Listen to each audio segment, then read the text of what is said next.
اس کے باوجود ان کا جہاں جہاں بھی لوگ جا رہے ہیں عزادار، ان کا عزاداری میں شرکت کرنا، اپنی تمام تر مصروفیات کو بالائے طاق رکھ کر، یہ واقعہ خود اپنی جگہ پر ایک معجزہ ہے اور جناب سیدہ کی دعا ہے. اور یوں کہا جائے کہ پروردگار عالم کا ایک لطف کہ لوگ صرف اور صرف اہل بیت رسول خدا سید الشہداء کے بارے میں، امیر المومنین کے بارے میں، پنجتن کے بارے میں سننے کے لیے تمام عزاخانے جہاں جہاں ہیں وہاں جا رہے ہیں. یہ واقعہ ایک بڑی عجیب بات ہے اپنے مقام پر. اور جیسا کہ میں نے کہا کہ سیدہ کی توفیقات شامل ہیں. اس سے پہلے کہ میں باقاعدہ گفتگو کا آغاز کروں، جہاں پر ظاہر سی بات ہے کہ جو ہمیشہ کا طریقہ ہے کہ پولیس اور ہمارے اسکاؤٹس کے بچے ان کا ہمیشہ ذکر کرنا میں بھول جاتا ہوں، لیکن تو جانتے ہیں وہ کہ گاؤں میں بھی ہیں اور ان کو یاد بھی رکھتا ہوں. پولیس کے افسران، جوان، ہمارے اسکاؤٹس جو نوجوان ہیں، اسی طرح سے خواتین کے حصے میں، خواتین کی پورشن میں جو ہماری بچیاں اسکاؤٹس اور والنٹیئرس بن کر خدمت انجام دے رہی ہیں، صوبائی حکومت، ضلعی حکومت، اس علاقے کی جو بھی انتظامیہ ہے، بلدیاتی نظام اور بلدیاتی سلسلے یا جو بھی لوگ خدمت کر رہے ہیں یہاں کا، ظاہر سی بات ہے فرش بچھ رہا ہے سڑک کے لیے اور یہاں پر فرش بچھنا، اس کے بعد پڑوسیوں کا جو تعاون شامل رہا ہے، ان سب کے لیے میں دعا کر سکتا ہوں کہ پروردگار عالم ان سب کی توفیقات میں اضافہ فرمائے اور ان کو صحت، سلامتی، عزت، سربلندی کے ساتھ طول عمر عطا فرمائے. اور پروردگار عالم خصوصاً جو ہمارے پولیس کے اور رینجرز کے جوان ہیں، یہ مجھے نہیں پتا لیکن پولیس اور رینجرز کے دونوں کے جوان افسران موجود رہتے ہیں، ان کے لیے بھی دعا کیا کیجیے. اور میں ہمیشہ نوجوان بچوں سے کہتا ہوں ان کے ساتھ احترام سے بات کیجیے، اور رینجرز کے جوانوں، پولیس کے جوانوں سے بھی کہوں گا کہ آپ بھی ان کے ساتھ محبت سے بات کیجیے، یہ بھی آپ کے ساتھ محبت سے بات کریں. یہ بھی آپ کے بچے ہیں، یہ بھی آپ ہی کے شہر کی پولیس ہے، آپ ہی کی حفاظت کے لیے رینجرز کے جوان افسران یہاں پر موجود رہتے ہیں. لہٰذا امانت اور وراثت الہی. امانت کا مطلب کیا ہے؟ یعنی آپ جب کوئی چیز کسی کو کچھ مدت کے لیے، کچھ عرصے کے لیے دیتے ہیں، اسے کہا جاتا ہے امانت. آپ کسی ایسے شخص کو امانت دیتے ہیں جو اس کی حفاظت کر سکتا ہو، جو اس کی معرفت رکھتا ہو، جس پر آپ کو اعتماد ہو، جس کی شخصیت کو آپ جانتے ہو. چیز وہ شے جو امانت کے طور پر رکھوائی جا رہی ہے، جتنی قیمتی ہوگی آپ اتنے ہی زیادہ چھان بین کر کے، جان پڑتال کر کے، محنت کر کے، امتحان لے کر اس امانت کو دیں گے. ایک شخص صبح کو آپ کا دوست بنا ہے، اسے آپ اپنی سائیکل کی چابی دے سکتے ہیں 2 گھنٹے کے لیے، لیکن اپنے گھر کی چابی 1 ہفتے کے لیے نہیں دے سکتے. اس کا مطلب یہ ہے کہ تعلقات جتنے پرانے ہوں تو امانت بھی اسی حساب سے دی جاتی ہے. کیا پرانے تعلقات کی بنیاد پر امانت دی جاتی ہے؟ نہیں مولانا، 25 سال سے جانتے ہیں تو ایک دفعہ سچ نہیں بولا، ایک طرح سے بھی ان کے کردار میں صفائی و سچائی نہیں ہے. لیکن اس کو 10 دن سے جانتے ہیں، 20 دن سے جانتے ہیں، اس کے کردار میں سوائے پاکیزگی کے، سچائی کے کچھ نہیں دیکھا. تو امانت کے سلسلے میں پہلا مرحلہ ہے کہ امانت دینے والا پہچان رکھتا ہو اس کی جس کو وہ امانت دے رہا ہے. کس طرح سے پہچان رکھتا ہو؟ پروردگار عالم شیطان کو جانتا تھا اس سے پہلے کہ خلق کرتا، لیکن جب شیطان ظہور میں آیا، ولادت ہوئی، پیدائش ہوئی، خلق ہوا، جو بھی لفظ آپ استعمال کریں، 6000 برس جناب امیر المومنین نے فرمایا کہ شیطان نے عبادت کی. پروردگار دیکھ رہا ہے، فرشتے بھی دیکھ رہے ہیں، عبادت کر رہا ہے، لیکن فرشتے انجام سے بے خبر ہے، خدا انجام سے باخبر ہے. لہٰذا امانت کا بڑا ایک عجیب سا سلسلہ ہے. ایک امانت فقہی، لیکن یہاں پر ہماری گفتگو ظاہر سی بات ہے کہ فقہی امانت کے سلسلے میں نہیں رہے گی. تو امانت کے لیے لازم یہ ہے کہ امانت دینے والا پہچان رکھے، شناخت رکھے اس کی کہ جس کو وہ امانت دے رہا ہے. دوسری بات وراثت الہی. اس کا تعلق کیا ہے اس امانت کے ساتھ؟ کبھی کبھی آپ امانت دیتے ہیں کسی شخص کے ہاتھ میں اور کہتے ہیں میں آپ سے لے لوں گا، اور اگر میں نہیں لے سکا تو میرا بیٹا لے گا، میرا بیٹا نہیں لے سکے گا میرا پوتا لے گا، میرا پوتا نہیں لے گا تو میرا پڑ پوتا لے گا. تو وہ کہے گا کہ اگر میں مر جاؤں تو وہ کہے گا کہ آپ میرے معیارات کے حساب سے امانت کو منتقل کرتے رہیے گا، جب میرے پوتے کے پاس وقت ہوگا وہ آپ کے پوتے سے آ کر لے لے گا. لیکن یہاں زندگی میں ممکن نہیں ہے، کیونکہ آپ ایک دوسرے کو جانتے ہیں، لیکن آپ اپنے دوست کے بیٹے کو نہیں جانتے کہ 25 برس کے بعد اس کے کردار کی کیفیت کیا ہوگی. آپ اپنے دوست کے پوتے کو نہیں جانتے جو ابھی گھٹنی میں چل رہا ہے، کہ جب میرے دوست کا یہ پوتا جو اس کو گھٹنی میں چل رہا ہے، جب 25-30 برس کا ہوگا تو اس کے کردار کی کیا کیفیت ہوگی. آپ ذمہ داری دے سکتے ہیں اپنے دوست کی، لیکن اگر امانت الہی ہو اور خدا کی ہو، وراثت اگر خدا کی ہو تو جہاں جہاں تک یہ وراثت اور امانت چلے گی، اس کا مطلب یہ ہے کہ اس وراثت میں، اس امانت میں کسی انسان کا کوئی عمل دخل نہیں ہونا چاہیے۔ اس میں صرف اور صرف پروردگار کا وہ علم کام آئے گا کہ جو علم غیب ہے، جو مخلوقات کے سلسلے میں پروردگار علم رکھتا ہے۔ لہٰذا جب بات امانت اور وراثت الہیہ کی آئے گی تو اس سے یہ بات سمجھ میں آ گئی کہ امانت خدا کی دی ہوئی ہوگی اور یہی امانت بطور وراثت چلے گی۔ کہاں تک چلے گی؟ اس کی ثواب دین کے مطابق چلے گی۔ کون چیک کرے گا کہ بعد نسل میں اچھا کون ہے اور برا کون؟ یہ آپ اور ہم چیک نہیں کریں گے، ہم جانچ پڑتال نہیں کر سکتے، خدا دیکھ کر امانت دے گا۔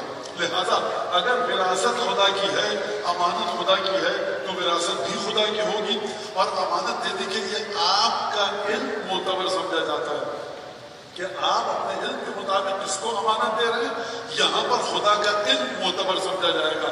لہٰذا پوری کائنات کے انسان ایک طرف کھڑے ہو کر کہیں ہم اس فیصلے سے متفق نہیں ہیں، خدا ایک طرف کھڑے ہو کر کہے کہ یہ ہمارا فیصلہ ہے، سب کو ماننا پڑے گا، چاہے آپ کی عقل کہہ رہی ہو کہ اس میں خامیاں نظر آ رہی ہیں۔ پہلی بات تو، اور پھر یہ امانت و وراثت کیسے منتقل ہوگی؟ ہر مرحلے پر امتحان لیا جائے گا۔ امانت کو منتقل کرواتے وقت ہر مرحلے پر اختبار کیا جائے گا۔ اختبار یعنی آزمائش کی جائے گی، یعنی ٹیسٹ کیا جائے گا، یعنی ایگزامینیشن ہوگا، یعنی آزمایا جائے گا، جانچ پڑتال کی جائے گی، چھان بین کی جائے گی۔ کس طرح سے چھان بین ہوگی؟ ایک سوال ہے۔ اچھا، اب یہ بڑا مسئلہ ہے کہ بات کہاں تک لے کے جائی جائے کہ بچے سونے نہ لگ جائیں اور بچوں کو سمجھ میں آئے بات، وہ یہ کہ اگر خداوند تبارک و تعالی اس امانت و وراثت کو اس عام انسانی طریقے پہ چھوڑ دیں کہ جو انسانوں کا طریقہ ہے، جس میں انسانوں کا عمل دخل ہو، تو انسانوں کا عمل دخل کس حد تک ہوتا ہے؟ جہاں تک آپ کا علم ہے، جہاں تک آپ کی شناخت اور پہچان ہے، وہیں تک آپ ذمہ داری دے سکتے ہیں۔ لیکن اگر وراثت اور امانت خدا کی ہے تو خدا اپنے علم کے مطابق فیصلے کرے گا اور وہاں پر اپنی وراثت اور امانت کو رکھے گا کہ جن کو پروردگار پہچانتا اور جانتا ہوگا۔ اس جملے کو اپنے نظر میں رکھیے گا اور اس کو تھوڑا سا بدل دیں۔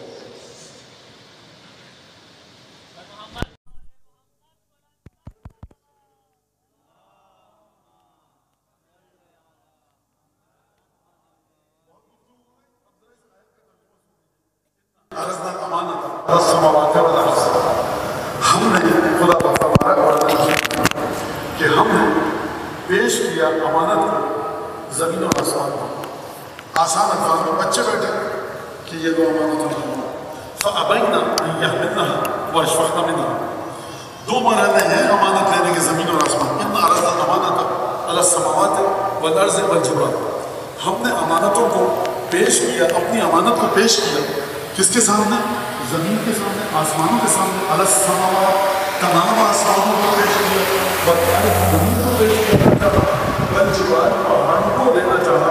فأبینا ان یحملنها، پہاڑوں نے، آسمانوں نے، زمین نے انکار کر دیا کہ ہم نہیں دیں گے امانت، ہم برداشت نہیں کر سکتے۔ کیا بات یہی رکھی؟ اس کے آگے کا معاملہ سنیے۔ وہ اشفقن منها، گھبرا گئے، پریشان ہو گئے۔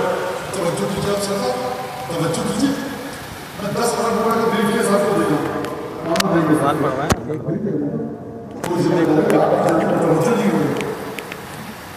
پریشانی کی بات تو جب تھی کہ جب لے لیتے کہ حفاظت کیسے کریں گے۔ بھائی آپ نے مجھ سے کہا نہیں میری گاڑی کی چابی کی حفاظت کیجیے گا، میں کہتا ہم نہیں کر سکتے حفاظت۔ گھبرا گیا، گھبرانے کی بات ہی نہیں تھی۔ میں کہتا میں حفاظت نہیں کر سکتا، یہ گھبراہٹ کا مسئلہ کیا ہے؟ اس کا مطلب یہ ہے کہ اس امانت میں کوئی ایسی خطیر چیز تھی کہ انکار کرنے کے باوجود گھبرا گئے۔ سوچیے وہ امانت کتنی وزنی ہوگی، ثقل کتنا ہوگا۔ سبحان اللہ، سبحان اللہ، سبحان اللہ۔ محمد بلند تر صلوات، اللہم صلی علی محمد وآل محمد۔ علی رسول امام زمانہ بلند تر صلوات، اللہم صلی علی محمد وآل محمد۔ تو اس کا مطلب ہے کہ امانت بڑی اہم تھی کہ زمین نے نہیں لیا، آسمانوں نے نہیں لیا، پہاڑوں نے انکار کر دیا، فَأَبَيْنَ أَن يَحْمِلْنَهَا، اس بوجھ کو اٹھانے سے انکار کر دیا، وَأَشْفَقْنَ مِنْهَا، اور اس امانت کو دیکھ کر، اس امانت کی وجہ سے گھبرا گئے، پریشان ہو گئے۔ وَحَمَلَهَا الْإِنسَانُ، انسان نے آگے بڑھ کر اسے اٹھا لیا، إِنَّهُ كَانَ ظَلُومًا جَهُولًا، انسان بہت بڑا ظالم بھی ہے، جاہل بھی ہے۔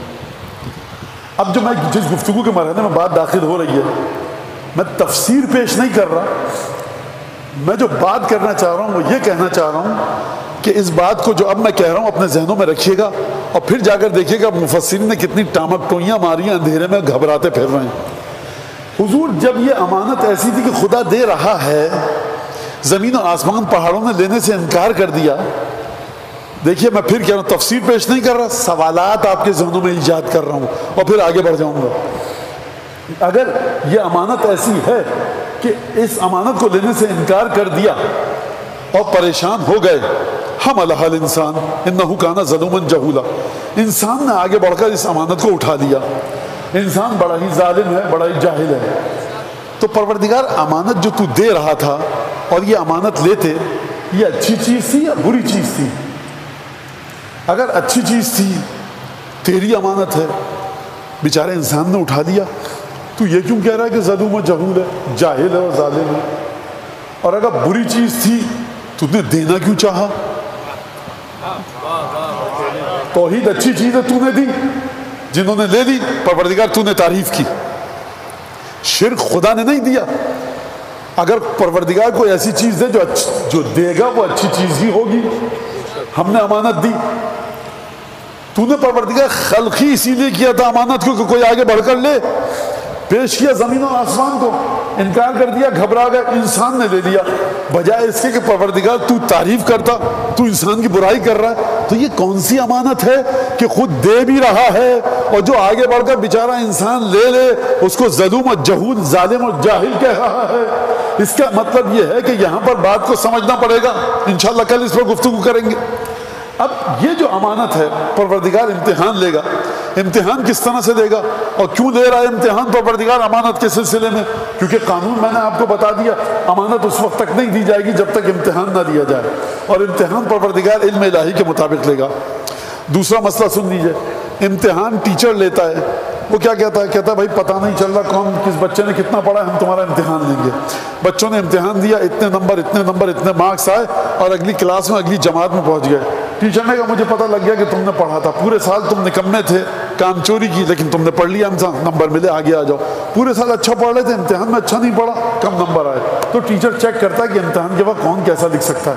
یہ سوال میرا یہ ہے کہ پروردگار عالم کیوں امتحان لے گا اپنی امانت منتقل کرواتے وقت؟ تو امتحان پروردگار اس لیے لیتا ہے کہ جیسا کہ دعائے ندبہ کا جملہ ہے کہ لوگ یہ نہ کہیں کہ لولا ارسلت الینا رسولا منذرا واقمت لنا علما ہادیا فنتبع آیاتک من قبل ان نذل ونخزى۔ پروردگار نے بھیجا، یہ امتحان تھا، انبیاء کو اولیاء کو بھیجا، اور اس لیے بھیجا کہ پروردگار یہ نہ کہیں لوگ کہ اگر تو ہم کو کچھ رسول بھیج دیتا تو ہم ان کا ساتھ دیتے، امتحان دیتے، ہم ان کے ساتھ رہتے اور اس کے بعد ہم اس طرح سے گمراہ نہ ہوتے۔ پروردگار امتحان کیوں لیتا ہے؟ جناب امیر المومنین علی بن ابی طالب علیہ السلام نے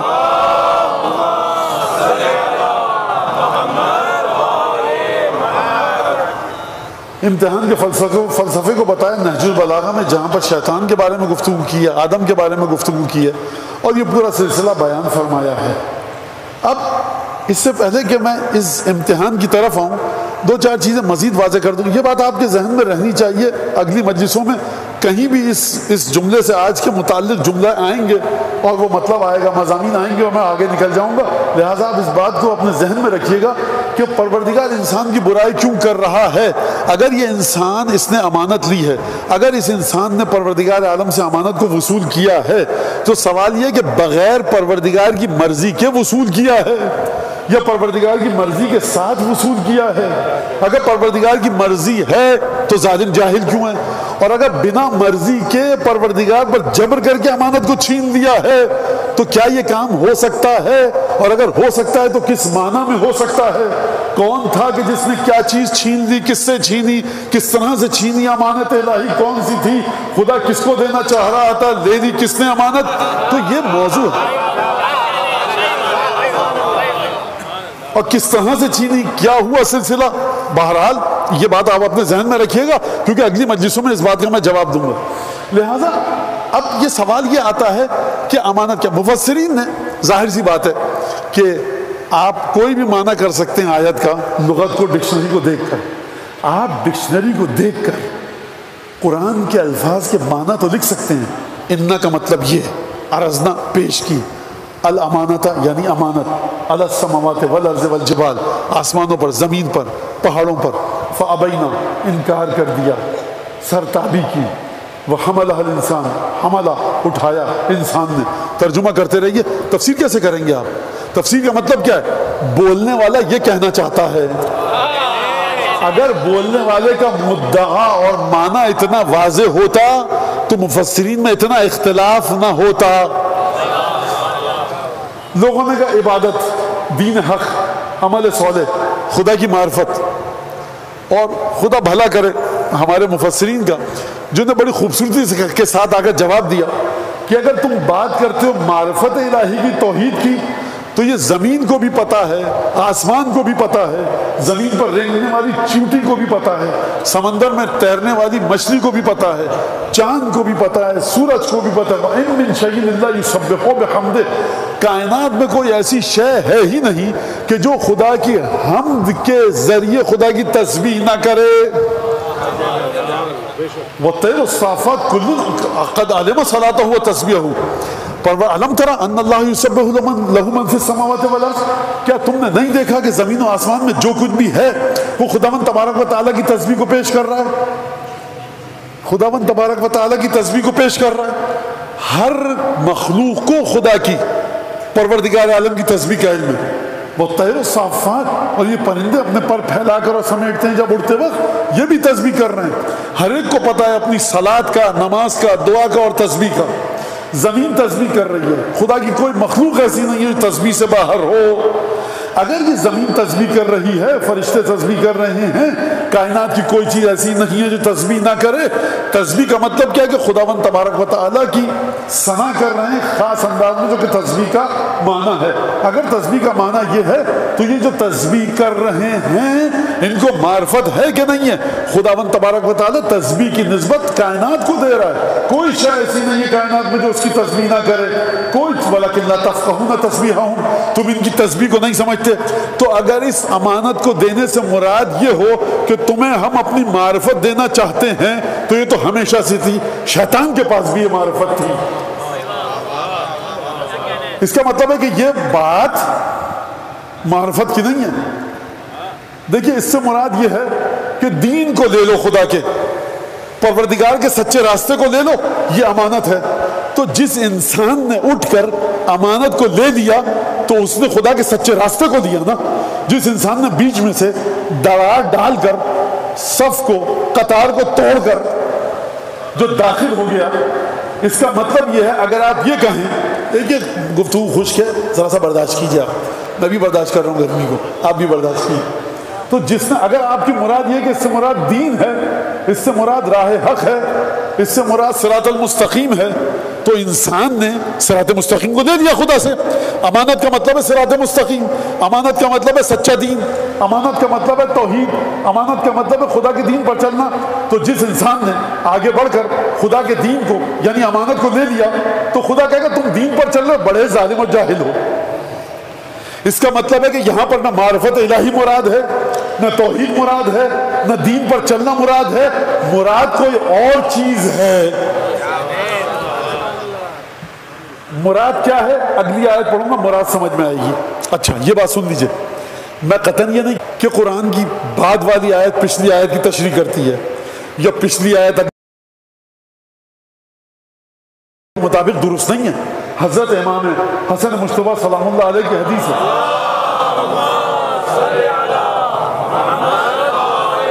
کہ قرآن کی اگر آیت فرض کیجئے طویل ہے، کچھ ذرا طویل آیت ہے، میرے الفاظ ہیں طویل، امام کے نہیں ہیں، امام کے جملے آئیں گے بتا دوں گا.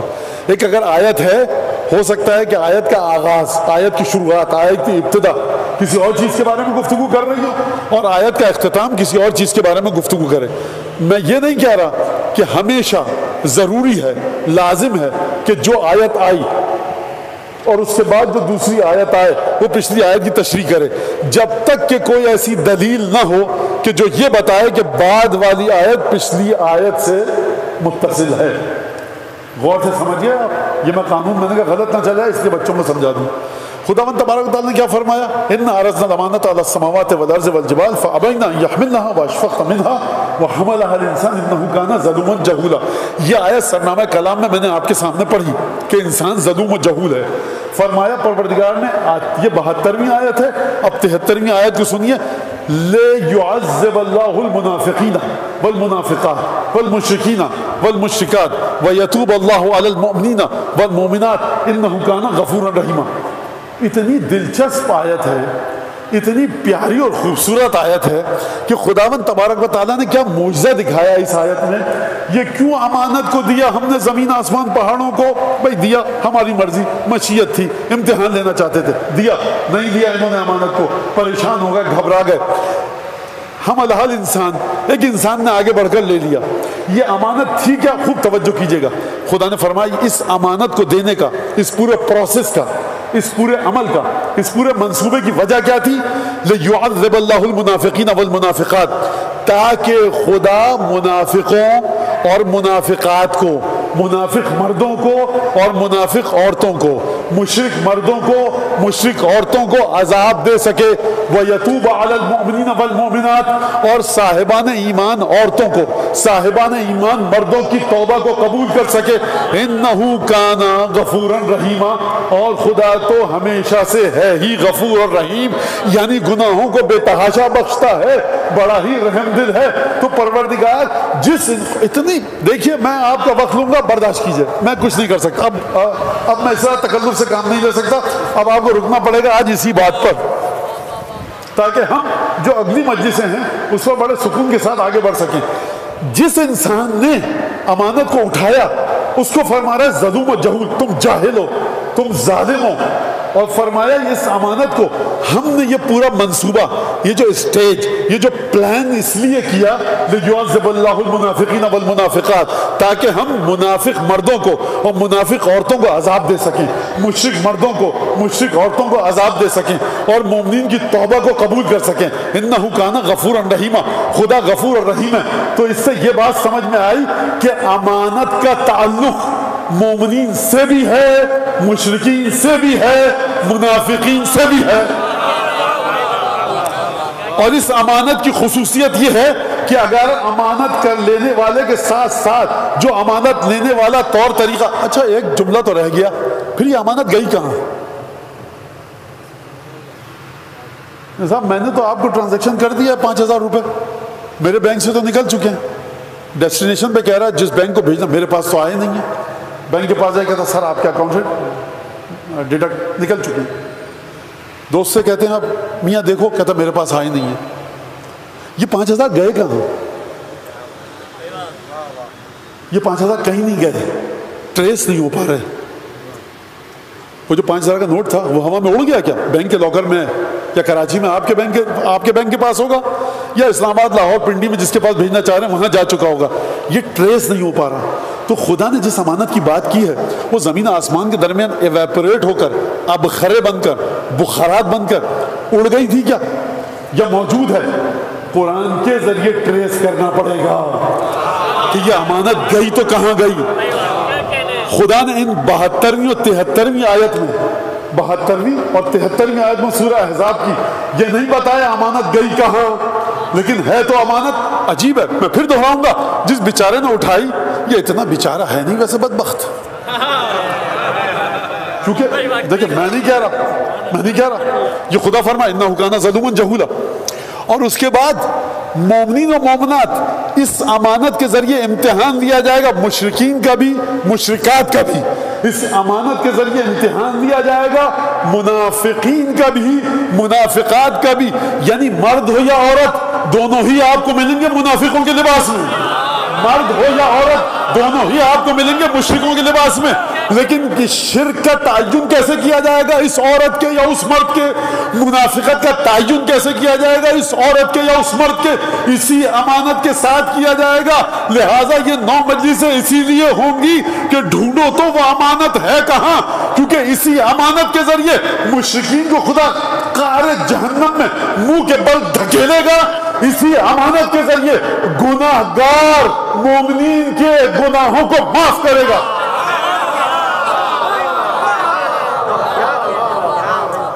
یعنی مجھے ایک جملہ کہنے دیجئے، سلام ہے آپ کے ماں باپ کو، خوشی ہے، سلامت رکھے.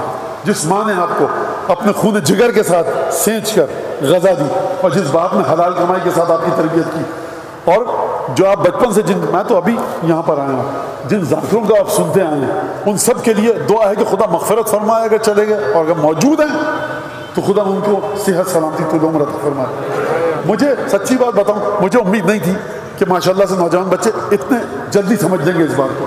تو اس کا مطلب ہے کہ یہ امانت وہاں سے آ گئی. ارزنا، خوب توجہ کیجیے گا، ارزنا کا مطلب کیا ہے؟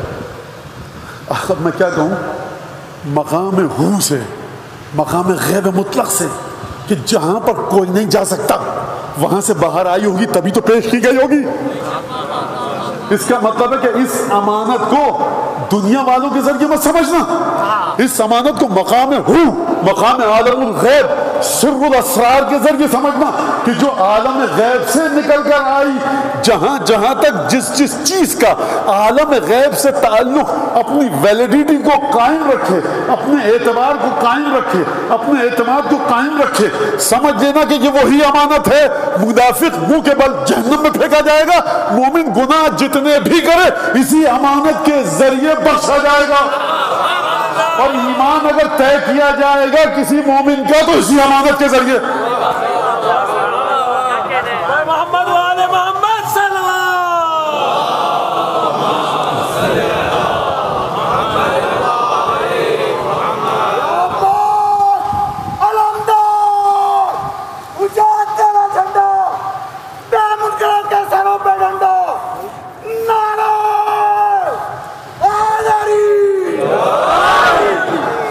لہذا یہ ساری گفتگو یہی ہے، سلسلہ یہی ہے. اب یہاں سے ایک بات سمجھ میں آئی، امانت اس طرح سے نہیں دی جا سکتی. خداوند تبارک و تعالی نے آدم کا بھی امتحان دیا، فرشتوں کا بھی امتحان دیا. اور میں پچھلے برس یا اس سے پچھلے مجھے یاد نہیں ہے، لیکن یہ پتا کہ یہاں پہ گفتگو پہلی مجلس میں کی تھی کہ وہ شجرہ کیا تھا، اس شجرے کی خاصیت کیا تھی. آدم کے علم کو دیکھتے وقت دیکھ کر اور آدم کے علم کو نظر میں رکھ کر اس شجرے کی حقیقت اور حیثیت خود بخود واضح ہونی چاہیے. اگر آپ کسی حدیث کو نہ بھی پڑھیں تب بھی، حدیث کی کسی کتاب میں اس شجرے کی، اس درخت کی حیثیت نہ ہو تب بھی آپ کی سمجھ میں آ جائے گا. اگر آپ 8 یا 9 مقامات پر آدم کے قصے کے بارے میں پروردگار عالم نے گفتگو فرمائی ہے، وہاں جا کر دیکھیے گا، آپ کی سمجھ میں آ جائے گا کہ کس طرح سے پروردگار عالم اس شجرے کو خلق کیا، کیا حقیقت اس کی ممکنہ ہو سکتی ہے. اچھا، آدم کے ذریعے امتحان دیا گیا اور فرشتوں کا آدم کے ذریعے امتحان دیا گیا. آدم کا شجرے کے ذریعے امتحان دیا گیا، شیطان کا آدم کے ذریعے امتحان دیا گیا. اب جناب امیر یہاں پر گفتگو فرما رہے ہیں عجیب جملہ ہے کہ پروردگار عالم نے آدم کو کیسے خلق کیا. خلقہ من تراب ثم قال له کن فیکون، خاک سے کن فیکون، زندہ ہو گئے آدم. اور مختلف الفاظ ہیں، اذا سویتہ ونفخت فیہ من روحی فقعوا لہ ساجدین، میں اپنے ہاتھوں سے خلق کروں اور اس کے بعد مٹی سے صلصال من حماء مسنون پھونکوں گا اس میں اپنی پھونک کو. اب معنی کیا ہے اس کو چھوڑ دیجئے، مجھے بھی نہیں پتہ کیا ہے. بہرحال قرآن کے الفاظ نفخت فیہ من روحی، اپنی برکت سے اپنی کرامت سے اس کو زندگی دوں گا. فقعوا لہ ساجدین، تم سب سجدے میں گر جانا. اور فسجد الملائکۃ کلہم اجمعون الا ابلیس ابا، اور قرآن ابلیس نے سجدہ نہیں کیا. یہ سب کا امتحان ہے. اب سوال یہ ہے کہ یہاں پر امتحان کیوں ہوتا ہے، کس وجہ سے ہوتا ہے؟ فلسفہ امتحان کی طرف آ جائیے. جناب امیر المومنین جو بات رہ گئی تھی، کیونکہ مجھے ایک اور بات ذرا تاخیر سے یاد آئی آپ کے سامنے عرض کرنے کے لیے، تو وہاں پر جناب امیر فرمانے وَلَوْ شَاءَ اللَّهُ یا وَلَوْ أَرَادَ اللَّهُ أَن يَخْلُقَ آدَمَ من نور يخطف الأبصار ضياؤه ويبهر العقول رواؤه وطيب يأخذ الأنفاس عرفه. اگر خدا چاہتا، جناب امیر بتائیں، اگر خدا چاہتا آدم کو خلق کرتا من نور، ایک ایسے نور سے، یخطف الابصار ضیاؤہ، کہ جب فرشتے دیکھتے تو آنکھیں نہیں کھل پاتی فرشتوں کی، چکا چوند ہو جاتی آنکھیں، چندھیا جاتی. اردو کا لفظ ہے، بچے نہیں سمجھیں گے. جب آپ سورج کو دیکھیں آپ کی آنکھوں میں جو کیفیت آتی ہے چندھیانا کہتے ہیں اسے، چکا چوند ہو جاتی ہے آپ کی آنکھیں، دیکھ نہیں پاتے آپ. تو مولا فرما رہے ہیں اگر خدا چاہتا آدم کو ایسے نور سے خلق کرتا، یخطف الابصار ضیاؤہ. اب اس کا ترجمہ کروں، اتنی روشنی ہوتی آدم میں، خدا کر سکتا تھا کہ آدم کو جب خلق کرتا، تو اب لفظی ترجمہ، آدم کی روشنی تمہاری بصارت کو اچک کر لے جاتی، اندھے ہو جاتے، نابینا ہو جاتے. وَيَبْهَرُ الْعُقُولُ رَوَاؤُهُ، اور جو اس کی چکا چوند ہوتی، جو اس کی خوبصورتی اور دلکشی ہوتی، تمہاری عقل مبہوت ہو جاتی، دیوانے ہو جاتے، اتنی خوبصورتی ہوتی. یہ امیر مومنین فرما رہے خدا یہ کر سکتا. وعرف یا وطیب یاخذ الانفاس عرفہ، اور ایسی خوشبو دیتا کہ تمہاری حصہ شامہ کو، سونگنے کی صلاحیت کو وہ مفلوج کر دیتی، اور اس کے بعد تم کوئی چیز سونگھ نہ پاتے. خوشبو کا تعلق ہے حصہ شامہ سے، بصارت کا تعلق ہے آنکھوں سے، اور خوبصورتی کا تعلق ہے آنکھوں سے. یعنی مولا فرما رہے ہیں، علیکم السلام، مولا فرما رہے ہیں کہ خدا اگر چاہتا تو آدم کو ایک ایسے نور کے ذریعے خلق کرتا کہ یخطف الابصار ضیاؤہ، اس کی روشنی تمہاری آنکھوں کو، تمہاری بینائی کو اچک کے لے جاتی، نابینا ہو جاتے، شاید یہ مقصد ہو. اور ایسی خوشبو کے ساتھ خلق کرتا کہ تمہاری حصہ شامہ اس کے بعد مفلوج ہو جاتی، تم کوئی اور چیز شاید سونگنے کے قابل نہیں رہتی. دیکھیے یہ معنی میرے ذہن میں آ رہا ہے، کر رہا ہوں. اور پھر فرمایا یبہر العقول رواؤہ، خوبصورتی اور دلکشی جو ہوتی ایسی تھی جو آدم کو خلق کرتا پروردگار عالم کہ تمہاری عقل دنگ رہ جاتی. سمجھ میں نہیں آتا کیا مطلب عقل دنگ رہ جاتی، یعنی تم اس خوبصورتی میں فنا ہو کر رہ جاتے، ایک قدم نہ آگے اٹھا پاتے نہ ایک قدم، یہ میرے الفاظ ہیں تشریح کے لیے، نہ ایک قدم آگے اٹھا پاتے نہ ایک قدم پیچھے جاتے، ٹکٹکی باندھ کر دیکھتے رہتے، ماں تم مبہوت ہو جاتے، فنا ہو جاتے، تمہیں اپنے وجود کا ہوش نہیں رہتا. یبہر العقول رواؤہ، تمہاری عقل ناکارہ ہو جاتی. وَلَوْ شَاءَ لَفَعَلَ، اگر خدا چاہتا تو یہ کر دیتا. وَلَوْ فَعَلْ لَزَلَّتِ الْآنَاقُ لَهُ خَاضِعَةً وَلَخَفَّتِ الْبَلْوَ فِيهِ عَلَى الْمَلَائِكَةِ. خدا چاہتا تو آدم کو ایسی خوشبو کے ساتھ خلق کر سکتا تھا. خدا اگر چاہتا تو آدم کو ایسی خوبصورتی کے ساتھ خلق کر سکتا تھا. خدا اگر چاہتا تو آدم کو ایسے نور کے ساتھ خلق کر سکتا تھا، لیکن نہیں کیا. اگر خدا کر دیتا تو کیا ہوتا؟ آپ سے پوچھ رہا ہوں. دیکھیں یہ زبان اسی زبان کی کہنے کی ہمت ہے کہ جو آدم کی خلقت سے واقف ہو.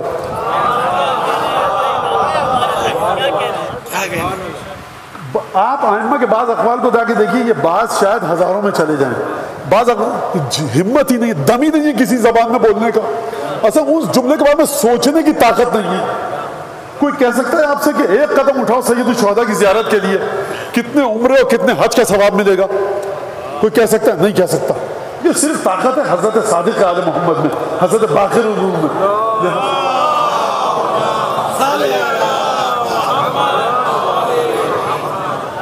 نہیں کیا خدا نے. مولا فرما رہے ہیں وَلَوْ شَاءَ لَفَعَلَ، اگر خدا چاہتا تو کر دیتا، لیکن خدا نے نہیں کیا. اگر کرتا تو کیا ہوتا؟ میں اور آپ صبح تک بیٹھے رہیں. اگر آپ نے پہلے سے پڑھا ہو نہج البلاغہ میں تو آپ جواب دے سکتے ہیں، اگر نہیں پڑھا تو نہیں دے سکتے.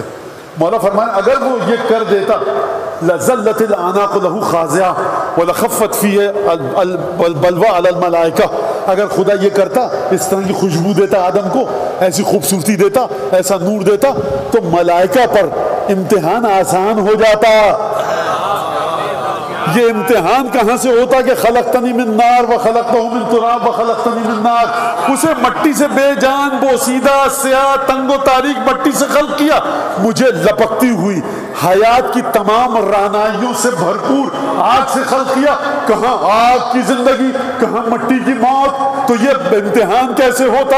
مولا نے فرمایا وَلَوْ شَاءَ لَفَعَلَ، لیکن اگر کر لیتا لَخَفَّتِ الْبَلْوَ فِيهِ عَلَى الْمَلَائِكَةِ وَلَظَلَّتِ الْأَعْنَاقُ لَهُ خَاضِعَةً۔ جب ملائکہ ایسی روشنی دیکھتے آنکھیں چکاچوند ہو جاتی، خوشبو دیکھتے جس سے حس شامہ خوشبو کی طاقت مفلوج ہو جاتی، آنکھیں چندیا جاتی، فوراً گردنیں جھک جاتی، پتہ کیسے چلتا کہ شیطان کہاں چھپا ہوا ہے؟ امانت الہی کی ٹریس کیسے ہوتی؟ امانت الہی کی ٹریکنگ کیسے ہوتی؟ گمشدہ امانت الہی ملتی کیسے؟ میں نتیجہ نہیں دے رہا، آپ کو بار بار بتاؤں گا ہر موقع پہ جملہ تاکہ ذہن میں رہے۔ مولا کا جملہ ذہن میں آ گیا کہ گردنیں جھکتی کیسے؟ امتحان ہلکا ہو جاتا، گردنیں جھک جاتی، لیکن وَلَٰكِنَّ اللَّهَ يَبْتَلِي عِبَادَهُ بِبَعْضِ مَا يَجْهَلُونَ أَصْلَحَ۔ لیکن خدا کی عادت یہ ہے، صلوات مولا جناب ابن حسن مولا کائنات اپنی نالین کی گرد جھاڑ دینا، 50-60 کروڑ میں کیا بتاؤں کون پیدا ہو جائے اس سے کیا ہو جائے سمجھ، یعنی الفاظ کی فصاحت۔ میں تو اس وقت نہیں تھا کہ مولا کس کبے اور دبدبے کے ساتھ گفتگو فرما رہے تھے، لیکن الفاظ کی فصاحت، بلاغت اور چناؤ بتاتا ہے کہ گویا اپنی آنکھوں سے دیکھ رہے ہیں۔ درود پڑھیں محمد آل محمد۔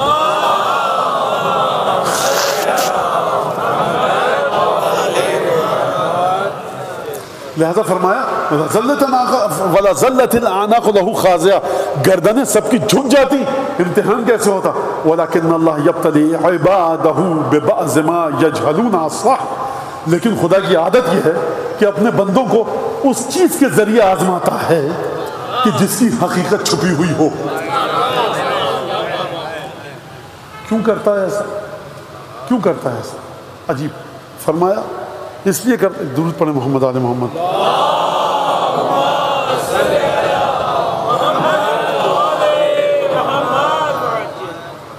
کہتا ہے کہ تمییزاً بالاختبار لہم، تاکہ سمجھ سکے خدا، اس جملے کو یاد رکھیے گا، اس کی تشریح کروں گا ابھی، تاکہ خدا سمجھ سکے کہ کون ان میں سے میرے امتحان پر پورا اترا اور کون پورا نہ اترا، امتیاز کر سکے، ڈسٹنگوش کر سکے، تفریق کر سکے، جدا کر سکے کہ یہ سڑا ہوا ہے، یہ تر و تازہ ہے، یہ وہ ہے کہ جو اشہد انک کنت نورا فی الاصلاب الشامخہ والارحام المطہرہ کی منزلت پر ہے، یا اس کا چاہنے والا ہے، اور یہ وہ درخت ہے جو شجرہ ملونہ ہے، کلمہ ملونہ ہے، وہاں پہ بھی پھٹکار، یہاں پر بھی پھٹکار، تو خدا امتحان اس حوالے سے لیتا ہے۔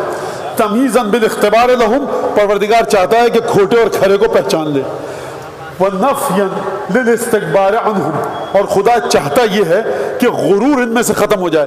کیا مطلب یہ کہ سرکار مجھے بتائیے کہ ایک شخص 10-15 کروڑ کی گاڑی سے اترے، آگے پیچھے 10-15 گاڑیاں چل رہی ہوں، اور وہ آ کر آپ کے سامنے گفتگو کرے، میرے سامنے گفتگو کرے، خود بخود ہم تواضع اور انکساری سے گفتگو کریں گے۔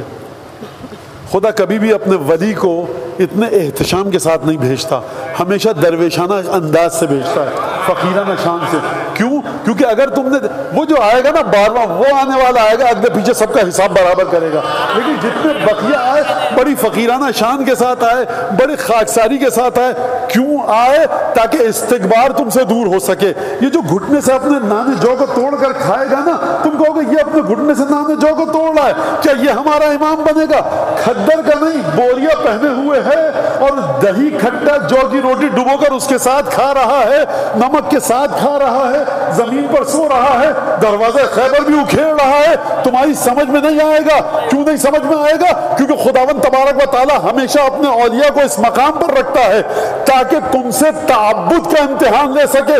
تم خدا کے حکم کو جان کر تکبر کو چھوڑ کر انکساری کے ساتھ سر جھکاتے ہو، یا نور، روشنی، روپیہ، پیسہ، اچھے لباس کو دیکھ کر اطاعت کرو گے؟ اس بات کو سمجھیے بڑے غور کے ساتھ۔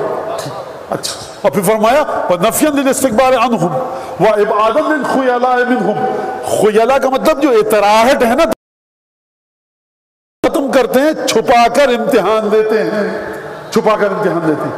یہ پروردگار عالم کا طریقہ ہے۔ تو یہاں تک آج تک 2-3 باتیں ابھی تک سمجھ میں آ گئی ہمارے، کہ ایک تو یہ کہ امانت کو ڈھونڈنا، یہ امانت ہے کہاں پر، گم تو نہیں ہوئی؟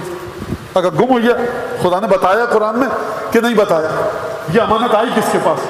اچھا یہ انسان جو اچک کر لے گیا تو اس کی قرآن میں کوئی مثال ہے کہ نہیں ہے؟ امانت اگر اس کے پاس ہے تو خدا کو نہیں کہنا چاہیے ظلم و جہود، خدا کو کہنا چاہیے یہ بڑا عادل ہے، یہ بڑا قاسط ہے، یہ عدل و انصاف والا ہے، یہ بڑا نیک ہے، یہ متقی ہے۔ تو اگر امانت آئی اس کا مطلب یہ ہے امانت تو گئی ہے اس کے پاس، لیکن اس زاویے سے نہیں گئی جس زاویے سے خدا کو پسند آئے۔ یہ بات آپ اپنے ذہن میں رکھیے اور اس امانت کو ڈھونڈنا۔ آج ظاہر سی بات ہے کہ رخصت کے مسائل پڑھے جائیں گے، ایک ٹکڑا سید الشہداء کے کلام کا، یہاں تک آپ کو میں نے بات آج تک کا نتیجہ بتا دیا۔ انشاءاللہ کل اس کو لے کر گفتگو کو آگے چلیں گے، البتہ میں تو نہیں چلوں گا آگے لے کر، آپ کی دعائیں لے کر چلیں گے۔ اور یہ میں تکلف میں نہیں کہہ رہا کہ مجمع سامنے بیٹھا ہے تو اس کو تعریفیں کروں فضول میں، آپ کو اپنی دعاؤں کی خود ارزش اور قدر و قیمت کا نہیں پتہ۔ آپ دعا کرتے ہیں تو ممبر پر بیٹھا ہوا شخص مجلس پڑھتا ہے، یہ ممبر پر بیٹھ کے میں کہہ رہا ہوں، آپ دعا کیجئے کہ وہ نکات جو میں بتانا چاہتا ہوں میرے ذہن میں واضح طریقے سے آئیں، قرآن اور حدیث کی روشنی میں، 5ویں 6ٹھے امام کے کلمات کی روشنی میں، صبح شام کے اخبار کے ذریعے نہیں، کلمات امام کی روشنی میں، لہذا اور اس کے بعد سمجھ میں آئے کہ یہ امانت الہی وہ ہے جس کا ہم تعاقب کر رہے ہیں، جس کو ہم ڈھونڈیں گے امانت الہی کو قرآن اور حدیث کی روشنی میں، کہ یہ امانت الہی وہ ہے کہ عالم وجود میں، علم الہی میں، غیب سے ظہور تک، شہود سے غیب تک، کوئی اس امانت الہی کی گرد پا تک نہیں پہنچ سکتا، کوئی کیسا بھی ہو، کس طرح کا بھی ہو۔ لہذا خوب آپ کو یہ توجہ رکھنی ہے اور اس بات کو سمجھنا۔ اب کیونکہ اس کی فقہ الحدیث بڑی عجیب ہے اور بڑی گہری ہے، مختلف طریقے سے روایت نقل ہوئی ہے۔ تنبیہ الخواتر میں یہ روایت نقل ہے، میں نے وہاں سے دیکھی۔ شیخ مفید نے بھی نقل کیا اس روایت کو کہ جب سید الشہداء مکے سے چلنے لگے تو وہاں پر بعض جگہ لکھا ہے، یہ اب میرا جی چاہتا ہے کہ کیونکہ بچوں کے چہرے میں تمتماتے ہوئے دیکھتا ہوں تو میرا دل چاہتا ہے جملے ادا کروں۔ فَأَسْنَدَ عَلَى ظَهْرِ الْكَعْبَةِ، پشت کو امام حسین نے دیوار کعبہ پر ٹیک لگا کر یہ خطبہ دیا ہے۔ ظاہر سی بات ہے پوتا بھی آئے گا تو وہیں ٹیک لگا کر دے گا۔ اصل بات سنیے، نہیں آپ اس میں تعریف کی بات ہی نہیں ہے، خانہ کعبہ کو ان کے صدقے میں آبرو ملی ہے، یہ چاہیں ٹیک لگائیں، یہ چاہیں اندر چلے جائیں، چاہیں چھت، خانہ کعبہ ان کا ہے۔ بر تاجیل ظہور امام زمانہ بلند تر صلوات۔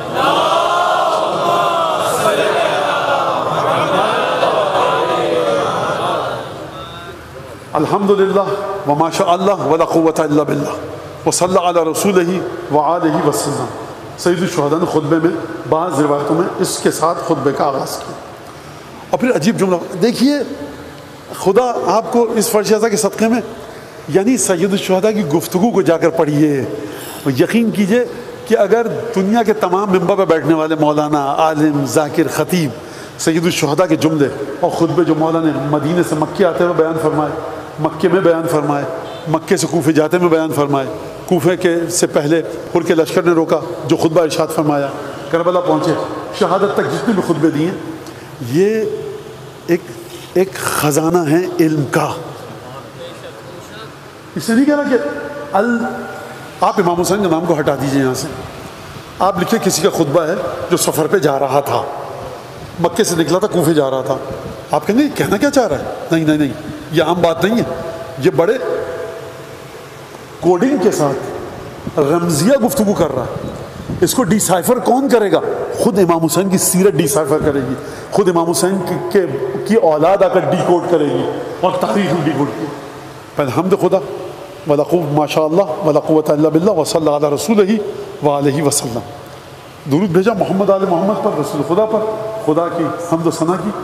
اور میں دیکھیے مجھے خود سمجھ میں نہیں آ رہا کہ میں اس خطبے کو آپ کے سامنے کیسے پیش کروں بخدا، اور آپ کی آنکھیں جو میں دیکھ رہا ہوں کہ خدا کی قسم اگر ایک اپنے جو بچے بیٹھے ہیں نا، کہ اگر ایک کے دل میں بھی سید الشہداء کی معرفت اس طرح سے آ جائے کہ جس طرح سے امام زمانہ آپ کے لیے ہاتھ اٹھا کر دعا کریں، خدا کی قسم اس کے بعد زندگی کا کوئی فائدہ نہیں ہے، بس جنت انسان کی پکی ہو گئی۔ کہ آپ کو معرفت سمجھ میں آ جائے کہ سید الشہداء ہے کون، اور یہ خطبہ دیا مولانا نے کس انداز سے دیا اور کن حقیقتوں کو بیان فرما رہے ہیں. میں اپنا جملہ کو میرا عقیدہ ہے کچھ بھی کہو. کعبے کی پشت دیوار سے جب مولا ٹیک لگا کر خطبہ دے رہے تھے کعبے کی بنیادیں اگر ہل جاتی تو کم تھا. اس خطبے کے الفاظ درود پڑھیں محمد آل محمد کو.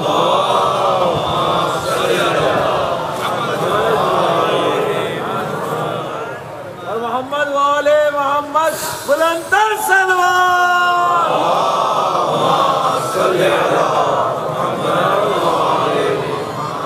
میری ہمت ہی نہیں ہو رہی اس کے الفاظ کو میں کیسے ادا کروں. فرمایا ما اولانی الی اصلاح اسلافی اشتیاق یعقوب الی یوسف. میں کہہ رہا ہوں یہ جملہ خدا کی قسم، یہ خدا کی قسم میری ہے. میں جتنا شوق ہے نا مجھے دل تڑپ رہا ہے میرا اپنے اجداد سے ملاقات کے لیے. رسول خدا، عبد المطلب، ابو طالب، فاطمہ بنت اسد، خدیجہ، جعفر طیار، علی مرتضیٰ، حسن مشتبہ، جناب ہاشم، عبد مناف، جہاں تک جہاں، ننیال، ددیال. اتنا تڑپ مولا فرما رہا ہے تمہارا مولا حسین جب کوفے کی جانب جا رہا ہے مکہ چھوڑ کے 8 ذی الحج کو. ما اولہنی الی اسلافی اشتیاق یعقوب الی یوسف. مجھے اتنا شدید ولا ہے، اتنا دل تڑپ رہا ہے میرا کہ کسی طرح سے میں اپنے اجداد سے جامد ہوں. اور ایک ہستی کا تو میں نام لینا بھول گیا جس بیوی نے چکیاں پیس پیس کو پالا تھا. دیکھیے میں یہ خطبہ پڑھ رہا ہوں، مجھے نہیں پتا یہ مصائب میں فضا. سنیے جس کا دل چاہ رہا گریا کرے. آپ کو پتا میری یہ عادت ہی نہیں کہ مصائب کی منزل و جو ہے جی چاہ رہا ہے اس کا کرے وہ کرے.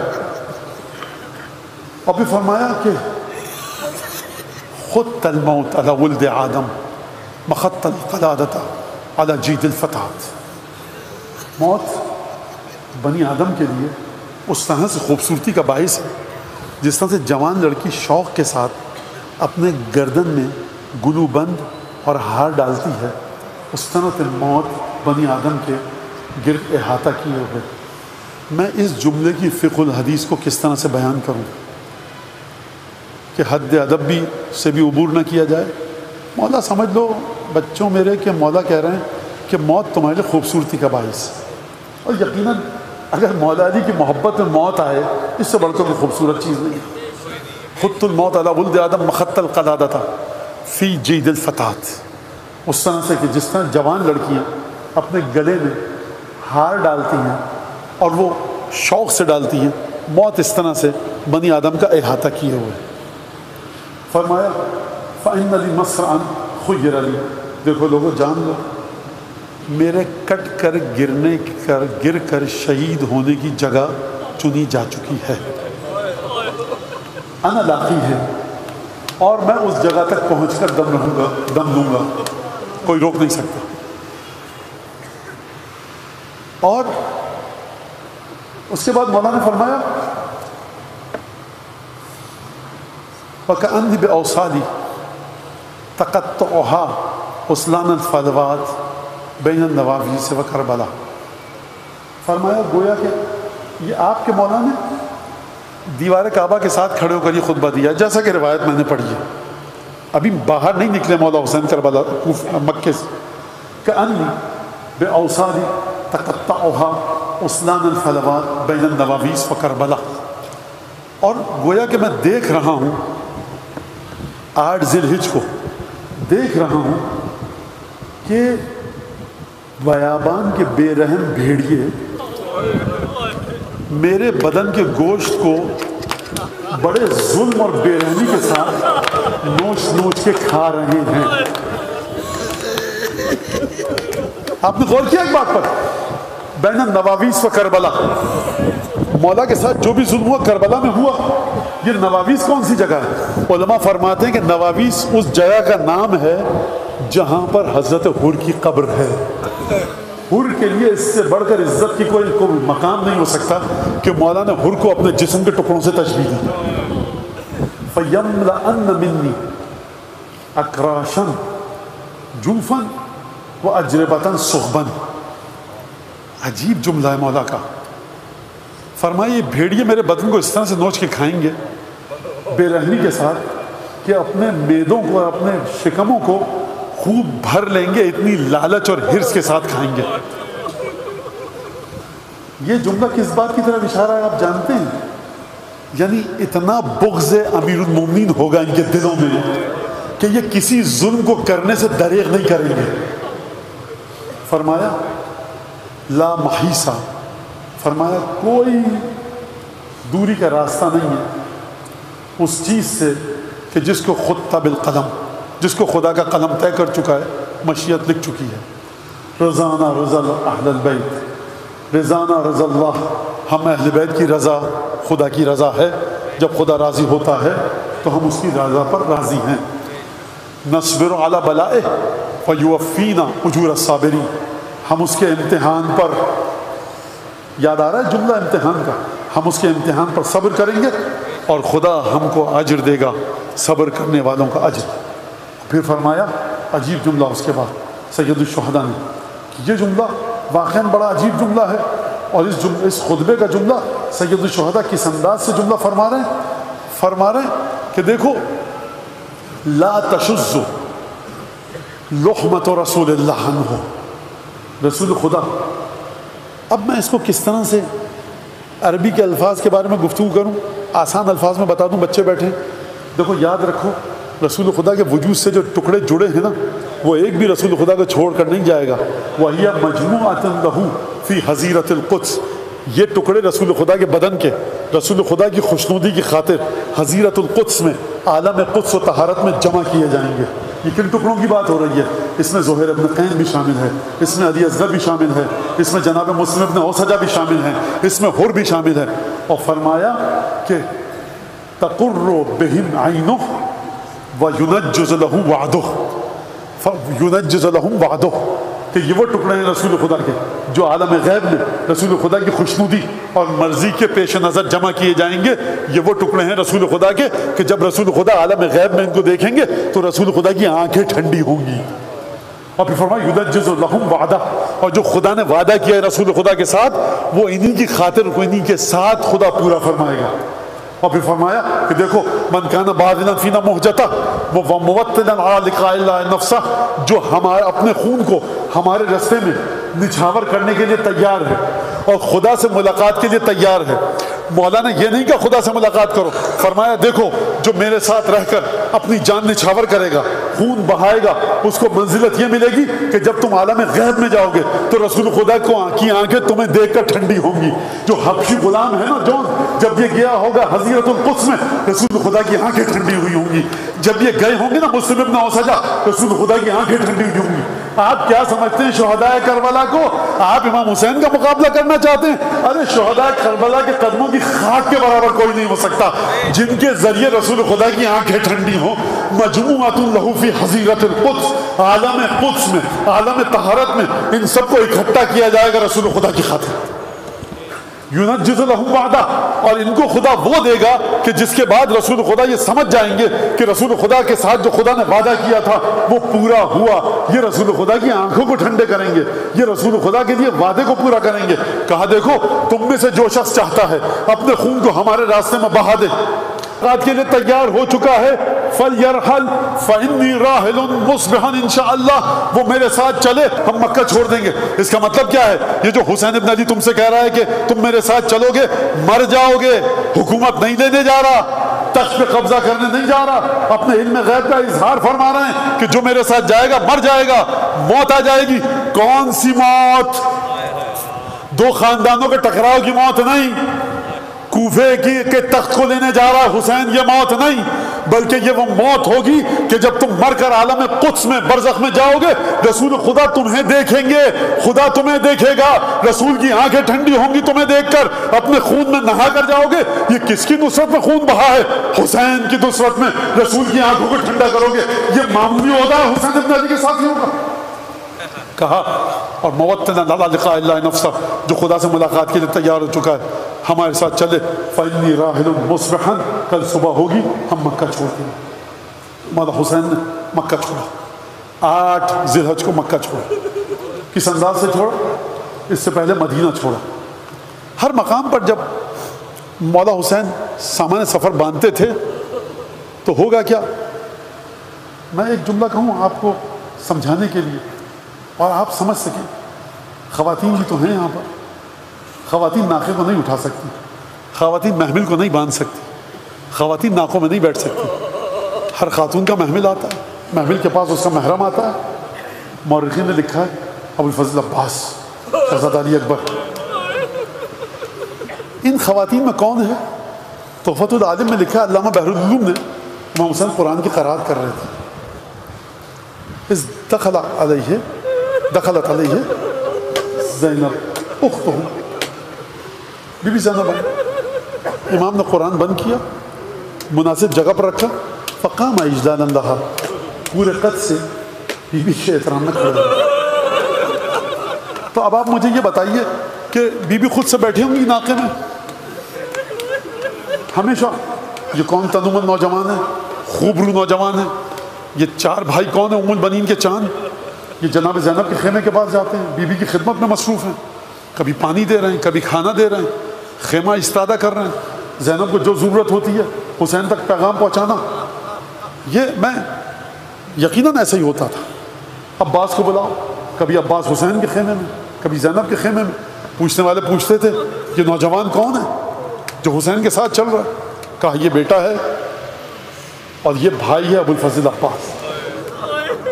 تو یہ قافلہ اس شان کے ساتھ چلتا تھا، اس شان کے ساتھ رخصت تھی.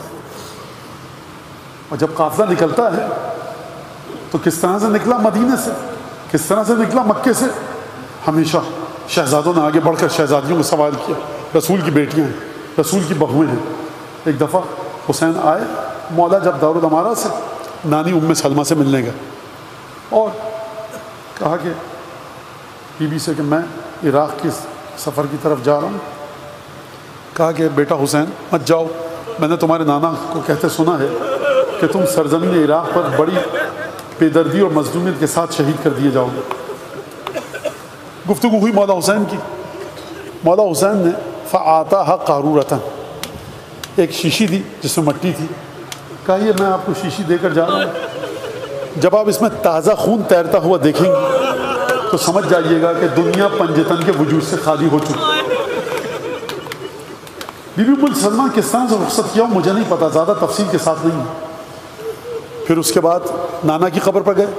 یقیناً ماں کی قبر پر گئے ہیں، لیکن تاریخ کے قلم میں اتنی طاقت نہیں تھی کہ وہ لکھ پاتا کہ حسین نے ماں سے کیسے خدا حافظی کی.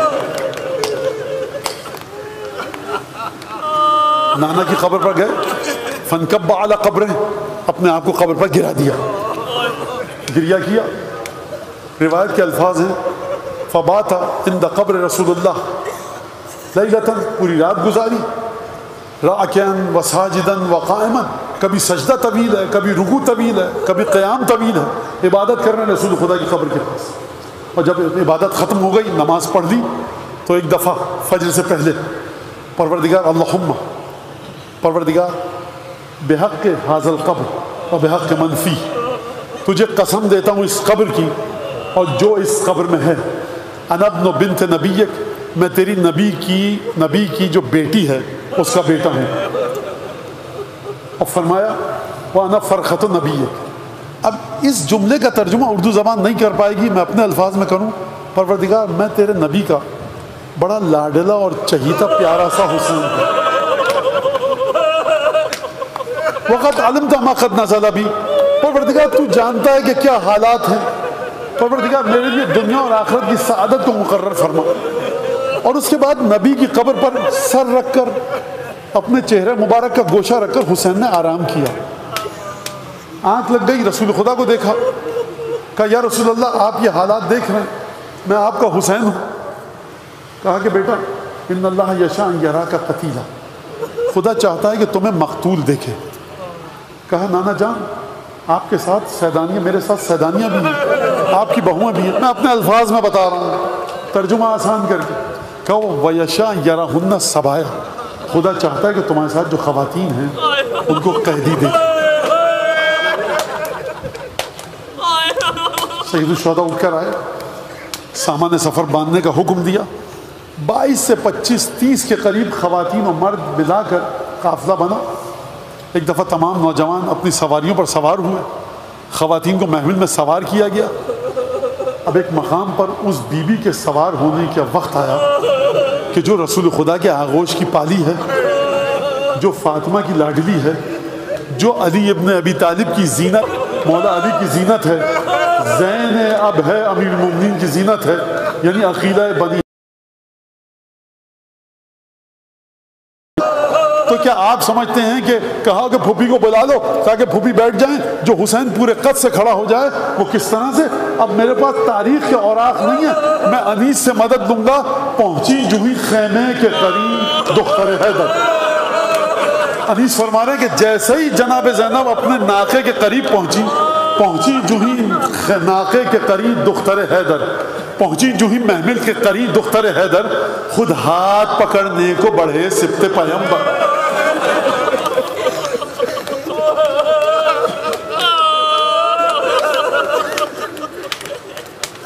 فضا تھی سنبھالے ہوئے خود گوش ہے چادر.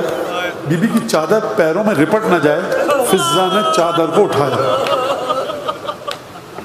فضا نے چادر کو اٹھایا، تھے پردہ محمل کو اٹھائے علی اکبر. پھوپھی آ رہی ہے. کون پھوپھی؟ جو فاطمہ زہرا کی بیٹی ہے وہ پھوپھی. وہ پھوپھی حاشا و کلا اپنے ہاتھ سے پردے کو ہٹائے، تھے پردہ محمل کو اٹھائے علی اکبر. فرزند کمر بستہ چپو راس کھڑے تھے. اون محمد کہاں پر تھے؟ یہ اون محمد نے چادر کیوں نہیں اٹھائی؟ اون محمد نے محمل کا پردہ کیوں نہیں اٹھایا؟ انیس فرما رہے ہیں فرزند کمر بستہ چپو راس کھڑے تھے. جب بھیا علی اکبر شبیہ رسول محمل کا پردہ اٹھائے، نانی کی کنیز فضا چادر کا گوشہ اٹھائے، تو بچوں کی ہمت ہے کہ وہ ماں کے پاس آئیں. ادب سے کھڑے ہیں بچے کہ ماں کا اگر کوئی حکم ہوگا تو انجام دینے کے تیار ہیں. فرزند کمر بستہ چپو راس کھڑے تھے. یہاں پر کہاں گیا ام البنین کا چاند؟ جو جناب زینب جب دیکھتی ہیں ابو الفضل عباس کو تو قلب جناب زینب کو سکون ملتا ہے. سکون قلب زینب کہاں ہے؟ آپ کہیں گے مولا حسین ہے. مولا حسین نے ہاتھ پکڑا ہے. پہنچی جوہی ناقے کے قریب دختر حیدر، خود ہاتھ پکڑنے کو بڑھے سبط پیمبر. فضا تھی سنبھالے ہوئے خود گوشہ چادر، تھے پردہ محمل کو اٹھائے علی اکبر. فرزند کمر بستہ چپو راس کھڑے تھے، نالین اٹھا لینے کو عباس کھڑے تھے.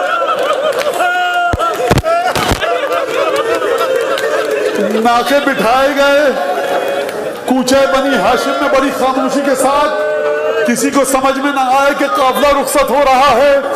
جناب زینب کو حسین ابن علی نے انیس فرما رہے ہیں ہاتھ تھام کر محمل میں بٹھایا. یہ محمل کیا ہوتی ہے؟ سایہ ڈال کر رکھتی ہے کہ سیدانیوں کو دھوپ کی تمازت تکلیف نہ دے. میں کہوں گا بی بی جب آپ اس گھر سے نکلی ہوں گی، جب انسان نکلتا ہے نا اپنے گھر سے جہاں پر آبا و اجداد نے وقت گزارا ہو، جہاں پر جبرائیل امین تشریف لائے ہو، جہاں پر آیت تطہیر نازل ہوئی ہو، میرا دل کہتا ہے بی بی نے ایک نظر ڈال کر اس دروازے کی طرف دیکھا ہوگا. یاد آیا ہوگا وہ وقت کہ رات کی تاریکی میں اسی گھر میں ایک تابوت اٹھا تھا. آپ کی شہزادی 4 برس کی تھی جب تابوت کے پیچھے چلی. تو اس وقت علی زندہ تھے، حسن زندہ تھے، حسین زندہ تھے، بنو ہاشم کی خواتین موجود تھی. اب یہ جو سفر ہے فاطمہ کا گھر اس طرح سے برباد ہوگا کہ پھر آباد نہ ہو سکے گا. فرزند پیغمبر کا مدینے سے سفر ہے، سادات کے بستی کے اجڑنے کی خبر ہے. درپیش ہے وہ غم کہ جہاں زیر و زبر ہے، گلرو صفت غنچہ کمر بستہ کھڑے ہیں، سب ایک جگہ صورت گلدستہ کھڑے ہیں. محمل کا انتظام ہے. بی بی محمل میں تشریف فرما ہوئی. ایک دفعہ مدینے سے مکے پہنچی، مکے سے کوفے پہنچی، محمل موجود ہے. بھائیوں نے ہاتھ پکڑ کر اتارا، خیمہ نصب کیا گیا. زینب کو تشنگی کا احساس ہوتا ہے. بھیا عباس پانی لے آؤ. محمل بھی ہے، عباس بھی ہیں، خیمہ بھی ہے. یہ تھی مدینے سے کوفے کا سفر کا حال. لیکن 11 محرم آئی، نہ عباس تھے، نہ علی اکبر تھے، نہ قاسم تھے، نہ بھائی حسین تھا. کیا سر پر محمل تھی؟ سیدانیوں کے چہرے جھلس گئے. کربلا سے کوفہ، کوفہ سے